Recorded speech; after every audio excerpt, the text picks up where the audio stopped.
This videotape deals with simplifying and combining radical expressions. When I ask you to simplify a radical expression, I will want you to put it into simplest radical form. Now, in this tape, I'm just going to review what I mean by simplest radical form.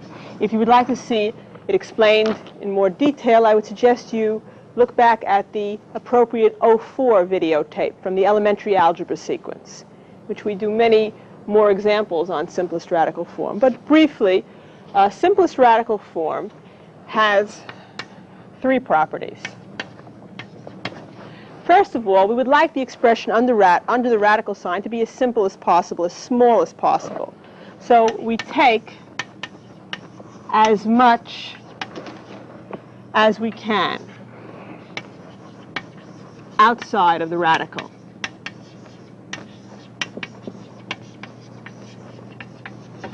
Take as much as we can outside of the radical. I want no radicals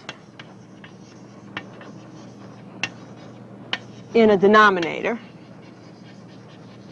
In other words, we have a fraction. I do not want any radicals in the denominator of that fraction. And finally, I want no fractions under a radical sign. We're going to spend some time working through a few examples, putting radicals into the simplest radical form. Now, I want to warn you, sometimes simplest radical form may look rather complicated. Okay, we have reasons for wanting simplest radical form. They'll become obvious as we proceed through this tape. Let's just say that although the simplest radical form may look complicated, generally it's easier for us to work with. Okay, now we have certain tools for accomplishing what we want here in simplest radical form. When I say take as much as we can outside of the radical, generally this is accomplished by means of, let's say, rule 1.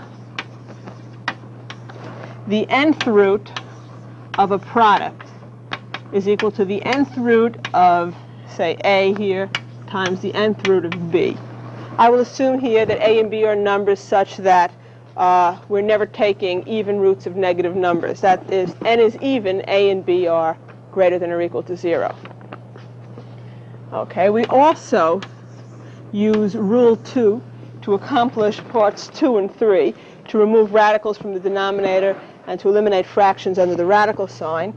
This tells us that the nth root of a fraction is the nth root of the numerator over the nth root of the denominator. Once again, A and B are such that we're not taking even roots of negative numbers, and here also I'm assuming that B is not 0.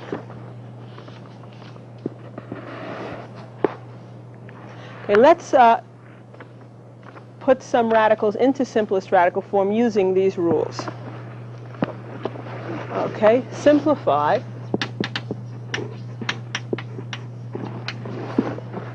the square root of 72.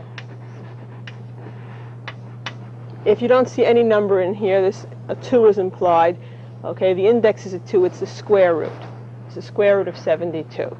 To simplify it, we try to write it as a product, 72. It should contain a perfect square part and some part, and then whatever is left over. Okay, now, if you happen to notice that 72 is 36 times 2, then you can write the square root of 72 as the square root of 36 times 2, and then make use of rule 1, that the square root of 36 times 2 is the square root of 36 times the square root of 2. And, of course, the square root of 36. 36 is a perfect square. This square root means the positive square root of 36 is 6, so we get 6 times the square root of 2. This is now in simplest radical form. We have taken out as much as we can from inside the radical. Instead of having a 72 under the radical sign, we now have just a 2 under the radical sign. There was a perfect square factor which we were able to use. Take that out. Okay? We took the 6 out in front. Okay, now let's suppose you chose to factor this in a different way. Let's suppose you said, well, isn't it true that 72 is 9 times 8? Let's say you wrote it as the square root of 9 times 8, the square root of 72. you could say this is the square. After all, this is a perfect square factor. You could say that this is the square root of 9 times the square root of 8, or 3 times the square root of 8. Okay? Now you say, well, these answers, of course, don't look the same. The reason is that this radical is not in simplest form. The square root of 8, of course, can be written as the square root of 4 times 2. So we get 3 times the square root of 4 times the square root of 2. The square root of 4, of course, is 2. 3 times 2 is 6. 6 times the square root of 2. So we do get the same answer. Of course, the way that I had on top is easier. So if you can sort of pick out the largest perfect square factor, that's to your advantage. You'll have less work. Okay? If you could see that 36 was a factor, well, fine, you get 6 to the square root of 2 after one factoring. If, however, you think of it as 9 times 8, it's not catastrophic. You can eventually get down to the correct answer of 6 times the square root of 2 for simplest radical form. It's just a little easier if you can happen to see right away the perfect square factor. Okay, by the way, these rules that I've given you, I haven't left out a rule that you might be thinking of. For example, some people like to say, well, the square root of a sum is the sum of the square roots of the individual parts. That's not true. Okay? The square root of a plus b is not equal to the square root of a plus the square root of b. I didn't forget it. It's simply not true. If a and b are positive numbers, this is simply not true. The square root of a sum is not equal to the sum of the square roots of the individual terms being added. Okay, therefore, what you would not do here, you would not say this. It would be totally incorrect to do this. To write this as the square root of 36 plus 36. Okay, I mean, well, this is true. The square root of 72 is the square root of 36 plus 36, but this is not the square root of 36 plus the square root of 36. It's not equal to 12. The square root of 72 is not equal to 12. This is 6 plus 6, that's 12. Of course, we know that the real answer is 6 times the square root of 2.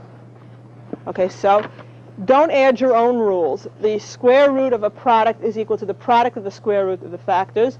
The square root of a fraction is the square root of the top over the square root of the bottom. And of course, this is true if it's not a square root, if it's a cube root, what have you. It is not true, however, that the square root of a sum is equal to the sum of the square roots of the individual terms. You do not go like this and break it up in this way and get the wrong answer. This is the wrong way to do the problem. Okay, let's try simplifying some more. The square root of 24, we'd like to simplify that. Put that into simplest radical form. We are looking for a perfect square factor. You can think of 24 as 4 times 6, 4 being a perfect square factor, the largest perfect square factor in 24. This is the square root of 4 times the square root of 6, or 2 times the square root of 6. And there's nothing special about square roots. You can use these rules to work on indices other than 2. For example, if you had the cube root of 24 and you wanted to put it into simplest radical form, the idea is the same. Instead, however, of looking for a perfect square factor, we look for a perfect cube factor. We'd like a perfect cube that is a factor of 24. Okay, if you have trouble with this, just think of like squares. You say 1 squared is 1, 2 squared 2, 2 squared 4, 3 squared 9, 4 squared 16. You can run through a few of them. The same way with cubes. 1 cubed, that's 1. 2 cubed is 8. 3 cubed, 27, and so on. And right away we see that 8 happens to be a factor of 24. Instead of choosing the 4 times 6 factorization of 24, we make it at 8 times 3, because this gives us the cube root of 8 times the cube root of 3, but the cube root of 8, that's 2. 8 is a perfect cube. So you get 2 times the cube root of 3. So depending on whether you're dealing with a cube root or a square root or what have you, the way you choose to factor the number will differ.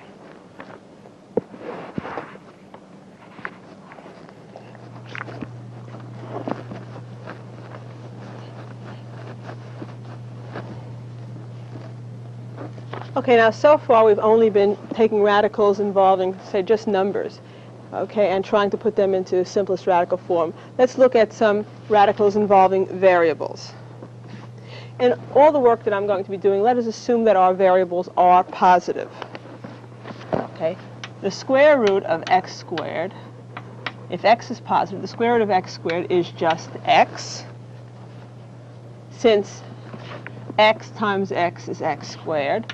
The square root of x to the fourth would be x squared, since x squared times x squared gives you x to the fourth. The square root of x to the sixth would be x cubed, since x cubed times x cubed is x to the sixth. When you're multiplying, you keep the same base, you add the powers. Okay, what I'm doing here, in case you're not sure, is something like this, saying the square root of 16 is 4, since 4 times 4 is 16. The same kind of logic, except I'm doing it with variables instead of with numbers. Okay, the square root of x to the 16th, okay, what do you think that would be? Okay, it's x to the 8th. Okay, a lot of people make the mistake and they say x to the 4th. They know they're taking square roots. They sort of get carried away with themselves. They feel somehow they should take the square root of 16 as well. Okay, but of course you don't. It's x to the 8th, the square root here, since x to the 8th times x to the 8th is x to the 16th. Okay, you're taking the square root and you're halving the power. Okay, let's try some cube roots. The cube root of x cubed would be x, since x times x times x is x cubed. The cube root of x to the sixth would be x squared. Okay, since x squared times x squared times x squared is x to the sixth.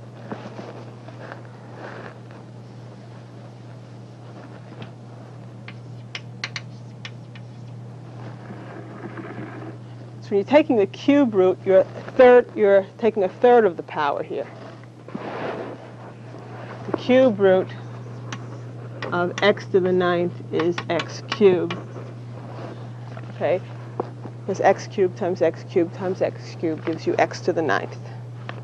Okay, in a similar fashion, we can extend this. The fifth root of x to the 10th power would be x squared, since x squared times it's 5 factors of x squared would give you x to the 10th. Okay, in general, if the power of the variable is evenly divisible by the index, okay, then we can do some simplification. Something can be pulled out of the radical sign. Okay, now we've handled radicals with just numbers under the radical sign and also with variables. Let's mix the two ideas together and simplify some radicals involving both constants and variables under the radical sign. For example, square root of 25x to the 8th. First, we make use of that rule 1 that we had. This is the square root of 25 times the square root of x to the 8th. In other words, we can break it into a part only involving a constant under the radical and another part involving the variable. The square root of 25, of course, that's 5. And the square root of x to the 8th, halving the power here, gives x to the 4th. Okay, if you multiply 5x to the 4th times itself, you would get 25x to the 8th. Similarly, the square root of 49, x to the 6th, y to the 4th.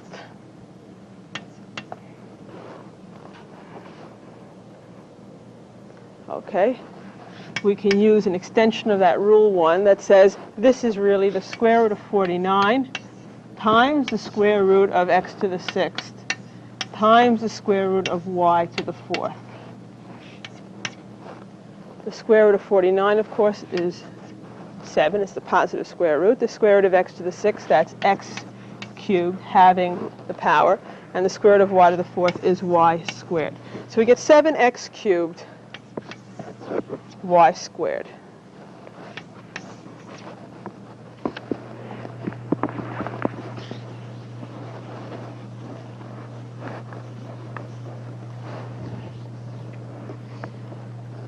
Okay, what about something other than a square root? What about a cube root? The cube root of 27 x to the 6th y to the 9th.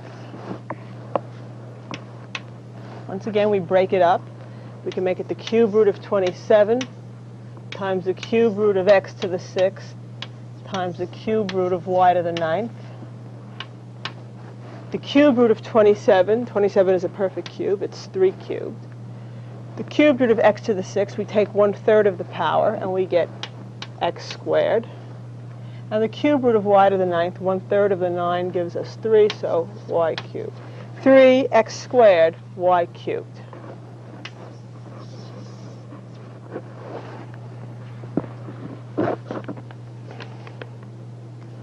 Okay, now in each problem that I have given you so far, involving both constants and variables, the quantity under the radical sign was a perfect power. This was a perfect square, a perfect cube. Okay, we were able to completely eliminate the radical when you put it into simplest radical form. Now, this is not, of course, always the case. Okay, sometimes what's under the radical is not a perfect power. Let's say we're working out something like this, the square root of 50 x to the 7th y to the 8th. Okay, so what we do is we look for the largest perfect square factor of this quantity under the radical. We try to rewrite this as the square root of something times something, where the first part is a perfect square. Okay, first let's work with the number. Okay, 50 has in it a perfect square factor of 25. So I'll write the 50 as 25 times 2. X to the 7th is not a perfect square. X to the 6th, of course, is. Okay, the square root of x to the 6th is x cubed. We can rewrite this x to the 7th as x to the 6th times x. We will have then the x to the 7th. Finally, y to the 8th itself is a perfect square. So we have rewritten it as a perfect square factor times something else. We then make use of rule 1. It's the square root of the perfect square factor part here, the square root of 25 x to the 6th y to the 8th times the square root of 2x. Now remember, this part here was chosen because everything here is a perfect square. The square root of 25 is 5. The square root of x to the 6th is x cubed. We're halving the power. The square root of y to the 8th is y to the 4th times the square root of 2x. So 5x cubed, y to the 4th times the square root of 2x.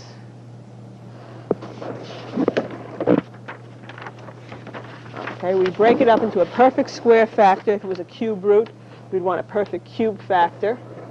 The numbers are probably easy enough for you to handle. You look for the largest perfect square factor. As far as the variables, you pull out as much as you can into this portion, as much as you can being the largest power of the variable that is evenly divisible by the index of the radical. In other words, so if it's square root, you pull out the even powers, the largest even powers that you can. Okay, let's try another problem like that. The square root of 32 x to the 11th y to the 3rd. If you'd like to try this on your own, you can, and just shut the videotape machine off, work it out, and then turn me back on when you're finished. Okay, we want to rewrite this as a perfect square factor times whatever's left over. 32 I think of as 16 times 2. That's the 32. X to the 11th, I'm looking for perfect square factors. In this case, I want the power that's evenly divisible by the index, which is 2. So I'll make this x to the 10th times x to get the x to the 11th. And y cubed I will write as y squared times y. Checking this, I have 32 x to the 11th y cubed, which is correct. But now I've got it broken into a perfect square factor times something else. We can then say it's the square root of the 16 x to the 10th y squared times the square root of 2xy.